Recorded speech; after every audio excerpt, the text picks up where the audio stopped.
नमस्कार, आप देख रहे हैं न्यूज अपडेट एक्सप्रेस। मैं हूं आपके साथ गुंजन। राजधानी भोपाल में पीआईबी ने आयोजित कराए नए कानून के संबंध में वार्तालाप कार्यालय। 3 नए आपराधिक कानून को लेकर आयोजित कार्यशाला भारतीय न्याय संविधा, भारतीय नागरिक सुरक्षा संहिता और भारतीय साक्ष्य अधिनियम आपराधिक प्रणाली पर दी गई जानकारी। कार्यशाला को डीसीपी जोन 1 प्रियंका शुक्ला और जिला अभियोजन अधिकारी प्रियंका उपाध्याय ने किया संबोधित। नए आपराधिक कानून के माध्यम से कोर्ट में दाखिल होने वाले धाराओं में होंगे बदलाव। जो उद्देश्य है वो न्याय है, न कि दंड है, जिससे कि एक निर्धारित समय में सभी को न्याय मिले।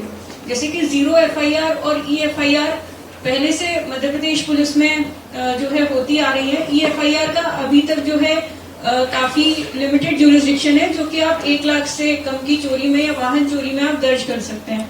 मध्य प्रदेश पहले ऐसे प्रदेशों में से है जहां पर हमने ईएफआईआर की प्रणाली जो है कुछ समय से जो चल रही है।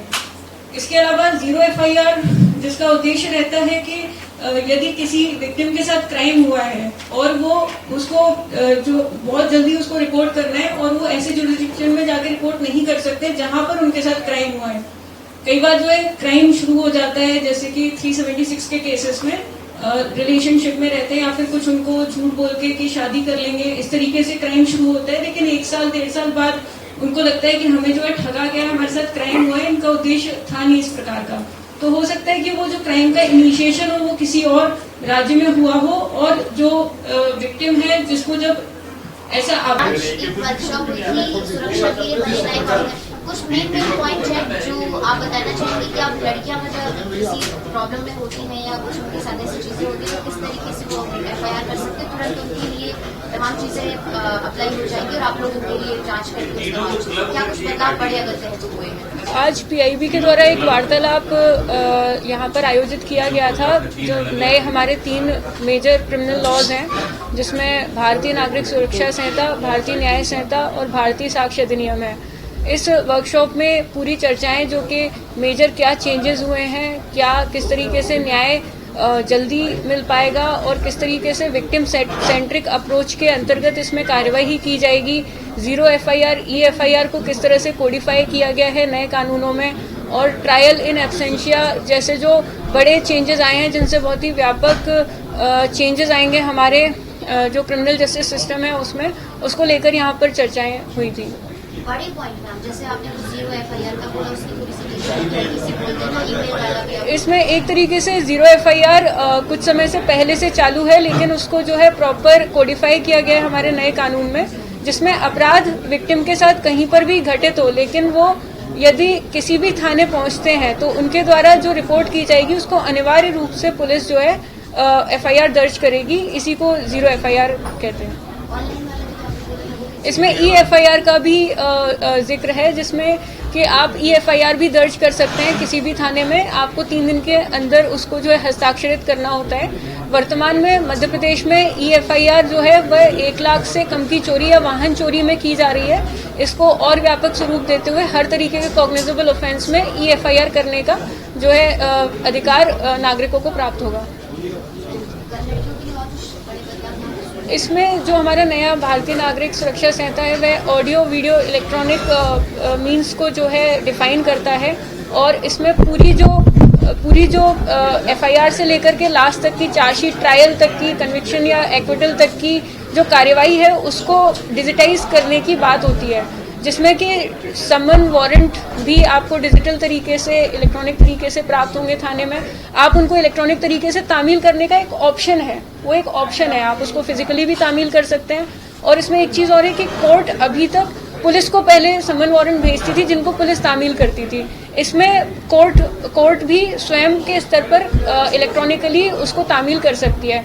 उनके पास एक पूरा डेटाबेस रहेगा जिसमें जो भी व्यक्ति है उसका नाम, ईमेल नंबर, उस केस से कनेक्टेड जो भी व्यक्ति है उसका नाम, ईमेल नंबर, एड्रेस, इस तरीके की चीजें रहेंगी जिस पर वो उस चीज को तामील कर सकते हैं।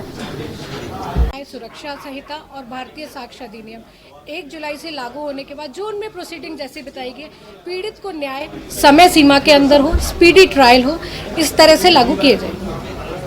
क्या उद्देश्य है इनकी नई कानून? कि जल्द से जल्द इसमें कानून पे जो इन लापरवाही तीनों नए कानूनों का सबसे पहला तो मेन उद्देश्य ये है कि जो 164 साल पुरानी भारतीय दंड संहिता चली आ रही थी और इतना परिवर्तन हो गया था, उस परिवर्तन को एक डिजिटल रूप में चेंज करते हुए कानूनों को सुलभ त्वरित न्याय दिलाया जाए और पीड़ित केंद्रित रहे न्याय। यही इसका मेन वो है। आम जनता को क्या फायदा होगा? सर, जब न्याय सुलभ होगा, न्याय शीघ्र होगा। अभी तक नहीं हो पा रहा था।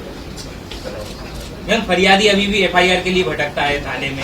हाँ, इसके लिए EFIR की प्रोसीडिंग चालू कर दी गई है कि अगर उसकी FIR नहीं लिखी जाती है तो वो EFIR ईमेल के माध्यम से भेजे और 3 दिवस के अंतर्गत संबंधित थाने में जाके हस्ताक्षर करें। उसको नई आयोग बहुत सारे ऐसे प्रावधान बदले गए हैं या उनमें संशोधन किए गए हैं। महिलाओं के लिए सबसे पहले तो महिलाओं और बच्चों के लिए जो अपराधों को जो स्कैटर्ड फॉर्म में थे उन्हें एक संकलित फॉर्म में लाके अध्याय 5 में ही संकलित कर दिया गया है। जहां पॉक्सो एक्ट विभिन्न अपराधों में विशेष कानून बनाए गए थे, उन्हें एक विशेष न्याय संहिता के अधीन अपराध बना दिया गया है। दंड की मात्रा भी बढ़ाई गई है, जहां मृत्यु दंड और आजीवन कारावास अगर जो गैंगरेप है या अन्य अपराध है जो बलात्संग से संबंधित है, महिलाओं के विरुद्ध है, तो उन्हें शीघ्र और कहा जाएगा कि मृत्यु और आजीवन कारावास से दंडित करने के लिए। डिजिटल अपराध के लिए किस तरह से सुनिश्चित किया गया नए कानून जो फाइनेंशियल क्राइम है? फाइनेंशियल आप दोबारा से बोलिए। एक बार आप लोगों को बाइट्स दी थी कि हमने इस अपराधी को इतनी सजा दिलवाई है, और शायद बहुत सारे लोग मुझे इस वे में जानते भी होंगे कि कभी आजीवन कराया है, कभी 420 में 3 वर्ष की सजा दिलवाई है या कभी 10 वर्ष की सजा दिलवाई है।